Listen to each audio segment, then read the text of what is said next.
అమ్మకు వందనం. అమ్మకు వందనం, నాన్నకు పంగనామాలు. నేను ఎందుకు చెప్తున్నానంటే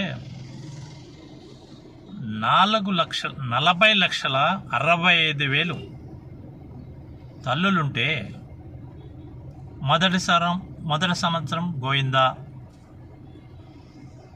ఏది నెలకు 15,000 ఇస్తానన్నావు, కానీ 13,000 ఇచ్చావు రెండో సంవత్సరంలో. 13,000 ఇస్తే 2,000 ఏమైంది? తండ్రి జోబులోకి వెళ్ళిందా, కొడుకు జోబులో ఉందా? అంటే 40 లక్షల మందికి నీవు ఇయ్యాల్సినటువంటి 15,000 చొప్పున 800 కోట్లు అవుతుంది.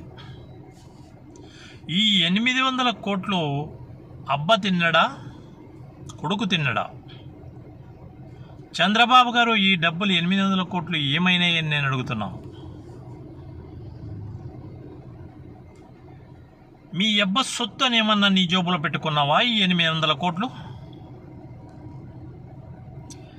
లేదు మీ కొడుకు ఇచ్చి ఎంజాయ్ చేయమని ఏమన్నా చెప్పావా? అమ్మకు పంగనామాలు, తల్లికి పంగనామాలు, నీవేమో కొడుకు నాన్న జల్సా రాయిళ్ళు. ఈ జల్సాలు తగ్గించుకొని ఆ 2,000 ఏమైనాయో ప్రజలకు సమాధానం చెప్పాలి. జోబు కొట్లే మీరు జోబులు నింపుకునే విధానాన్ని మానుకోవాలని నేను మనవి చేసుకుంటున్నాను.